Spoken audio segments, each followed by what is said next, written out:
this one right here, this movie comes out in a couple of weeks. Yes. I'm very, very, very excited about it. I'm very excited Uh-oh. about it. What background we gonna do? Y'all like this one? You like this one? You like this one? You know, I'm gonna let Tyra pick. Yeah. I like the one with the people standing. Me Right here too. with the Me people too. standing. Me Okay. too. We gonna get. That's what I was like, please Look pick that real one. magnificent set. Yeah. Like it look Yeah, real yeah. western. Already. Well, let's do it. We got this report right here from the Insider. The Harder They Fall producers say they chose Netflix for their Black Western due to built-in biases with theatrical releases. We all know that's true. And so Idris Elba, Regina King, Lakeith Stanfield, The Harder They Fall. And before I get into it, just again, if you're watching this via live or the replay, there's a link of this article down in the description box below for you to read at your own leisure. The producers, make it a little bit bigger. Come on. The producers of Netflix new A-list all-black Western, The Harder They Fall, has said the streamer was the best studio for their film because of the built-in racial biases in theatrical releases by traditional studios. The film director Jamez Samuel and producers James Lasseter were asked by Insider why they decided to take their film to the popular streamer at a press conference for the film before its premiere at the London Film Festival Wednesday.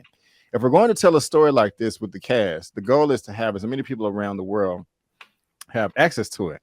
Lasseter, who produced the film alongside JC. And sometimes when you do it, and sometimes when you do a theatrical release, there are these built-in biases no one wants to see an all-black cast. I know for a fact that's not true, but in certain territories around the world, they will tell studios this that this movie is not for us, and are not really in tune with how the young generation feels. So what Netflix allows is around the world, everyone has access to it, and we will all have as many people as possible to see the movie, and that was the goal. And so there you go right there. And I mean, there's a few more quotes you can read if you like. This is what Jamez Samuel looks like, this brother right here from London. And and this is what his filmography looks like right there. And so Lamont, I'm gonna come to you first, and then I'm gonna go to Tyra. But before Lamont, I come to you, I'm gonna go ahead and bring in the third guest to the show. Welcome back, my brother. It's good to have you. The living legend Larry. With today, I feel like what's good, what's good, man. How you doing, Larry? I was waiting for you guys to get past the COVID stuff since you and I agreed we weren't going to talk about it anymore. So I was like, as soon as he's done with those topics, I'm gonna hop on. That's hilarious. You could have, man. We could have talked about her. We just didn't have to talk about me. You know, we could talk about it. This is not what I'm gonna do. You know what I'm saying? So I think it's best just to leave it be. I feel you, man. I ain't mad at you. Well, welcome to the show, man. I'm glad you're here, bro. I'm glad you're here. I see. What's up, Lamont? I see you struggles over there. How you feeling? What's up, brother? What's up? All right, and they welcome you in the chat too. So yeah, Lamont, go ahead and grab us, man. How you feeling about these comments, and are you excited for The Harder They Fall, and they're going to Netflix and the in-theater bias, all that good stuff? How you feeling, man? Of course, I'm excited for the movie, the theater bias, and them going to Netflix.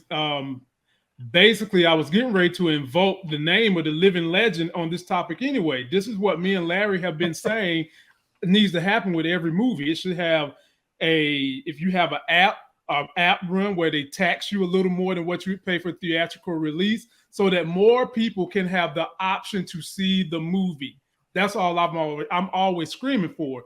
But it leads me to ask another question that they didn't answer, B. Avery, which would be, is there another reason they're not telling us they got forced to go to Netflix beyond what they're saying? Oh, I'm sure. I'm sure. Know, so I don't want to sound like a jerk, but go ahead. My fault. Go ahead. Oh, no, you're straight. You're straight. I feel like if you can go to the theater and you have a greater propensity to make more money, you're going to do it. So it just leads me to believe, is this the sugarcoating they're telling us? Is this the sugarcoating that they're telling us why they're not going in theater? Or did they really make the legitimate choice to not go with a major movie conglomerate and get in theater? That's how I feel about it, B. Avery. Great question. I honestly feel that I'm on the fence with it, but they probably didn't have the option to go to the theater. You know, possibly nobody wanted the film, which I don't agree with, but that's usually the standard. Black people, I don't know about that, you know. which is unfortunate. But I don't know. But Oh, I'm go ahead. sorry. No, you good. We've had worse films with black cast get in the theater than what this on paper. That's true. On paper seems like it's gonna be. I can't argue with that. I just throw that out there. I cannot argue with that. Tyra, how you feeling? Dang. What's up? Should I just shut it all down? I am all for them releasing it through Netflix. Even with that being a legitimate answer, I do feel like we're not going to pretend. Sometimes we do, have biases when it's an all-black cast. Not that I don't think that will be here, because we do have Idris, and we got some real big heavy hitters here for people to just look and go, no, nobody's gonna. I don't see anyone really just looking at this and deciding. We can't really bank on Idris Elba and Regina Lakeith. Like, it's so many Jonathan Majors. It's so many heavy hitters here, but I'm glad they're releasing it that way. I think right now, with everything that's going on, of course, the theaters and all of that, but I haven't been as excited to get back into the movie theaters because of the whole COVID thing. It's just not the same experience. So I do like them releasing it that way. And it is going to, reach a broader audience because, if nobody's going to promote it, that's less theaters, less people seeing it, less a chance. Everybody has Netflix. I think that this is a good idea to attach, bigger films to, streaming services, because I think it's the new wave. I really don't want it to be, because, we don't want theaters to close and stuff like that. But if this is going to be a way to make it bigger, I'm for that, because if I can think of any all black, and I mean all black Westerns, I can only think as far back as Posse? I think that's the only film. And we have, The Buck and The Preacher and, the Django, but those aren't all black casts. And all black cast, I think that this is, but besides Posse, I can't think of anything else. So I'm excited for this film regardless, but I'm just saying, y'all just shouted it's something going on. I don't care what's going on. I'm interested to see it on Netflix regardless, and I think it's going to reach a lot of people. And whatever's going on, have that in the back. I will be watching it as soon as it comes on. Right on. Well said. Before I come to you, Larry, let me address this super chat real quick. Oh, that's the wrong thing. Hold on. What did I say? This is true though. The queen is beautiful. Her opinion matters. Yes. Yes. Am I the queen? Yeah, I was gonna say, if you're the queen, we're gonna say you're the queen. We're gonna say you're the queen. Man, claim it. Yeah, we're gonna say you're the queen. But thank you. I don't even know how to say the extra rent. Thank you. But the super chat from Max Lamont for $19.99. Thank you so much. I appreciate it. What a money reside. What a money reside. What a money reside. What a money reside. We do appreciate it, man. Thank you so much for that.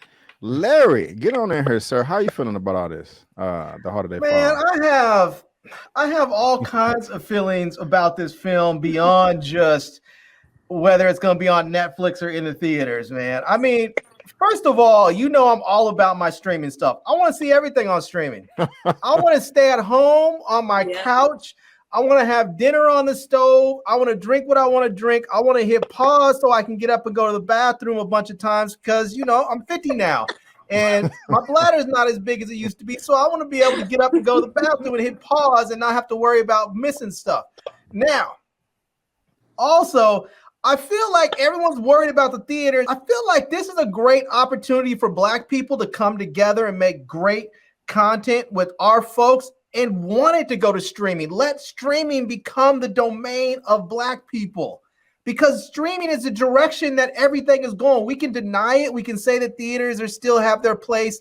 The theaters are a failing business model, and streaming is the future, and Black folks should get in on the ground floor. Black folks should look at streaming as like Bitcoin. We should jump on it now, and we should get as much as we can so that when it blows up, we are already fully cemented in our place is already fully cemented in that platform.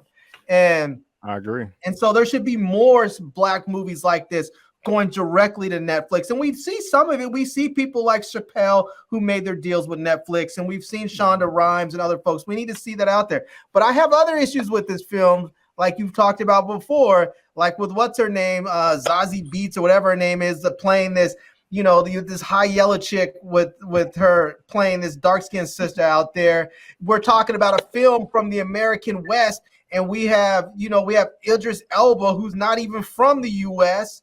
I mean, we couldn't have. I mean, and then we have Regina King, who's making all kinds of crazy comments about how she doesn't like working with Black American actors because they're lazy and all kinds of stuff. I'm like, come on, man. When did she say Like, that? Yeah, I ain't hear that one. Something to that effect when One Night in Miami was coming out, you know. I heard her say something about. Well, no, I don't remember. I don't remember that. I don't remember that. It was something to that effect. My point is that we have an opportunity to do good things here. We just need to do them right. Now, I mean, there are some times when things are. I know people like to say black is black. Doesn't matter if you're light. Doesn't matter if you're dark.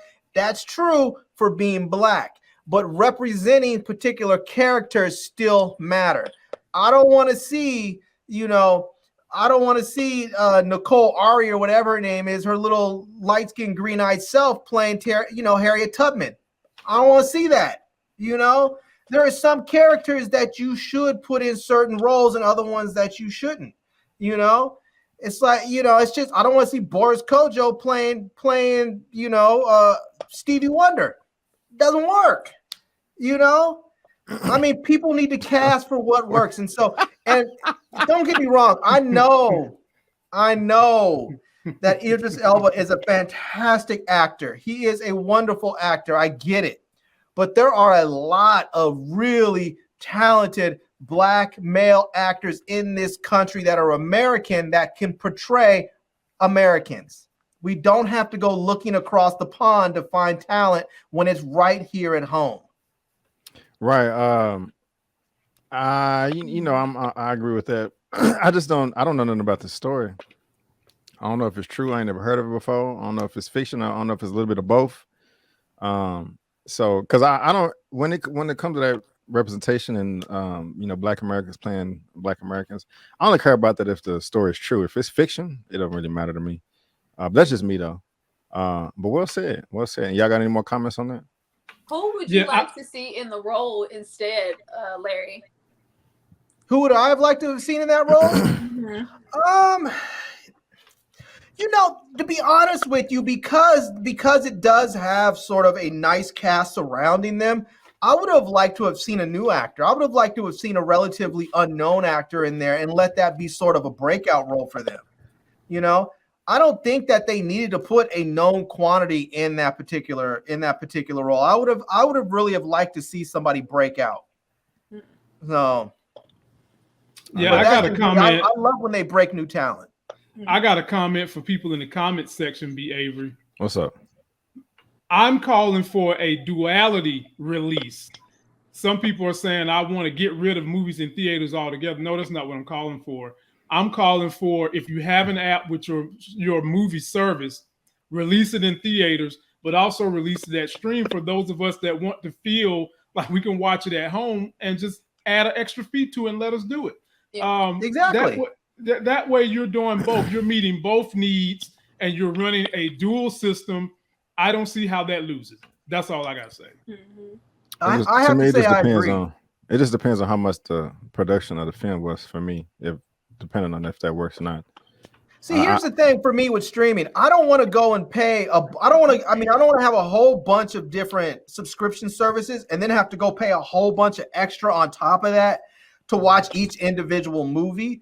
There are only certain movies that I'm willing to do that for. Like there are certain tentpole movies. Like I would have paid the premium to watch Shang-Chi.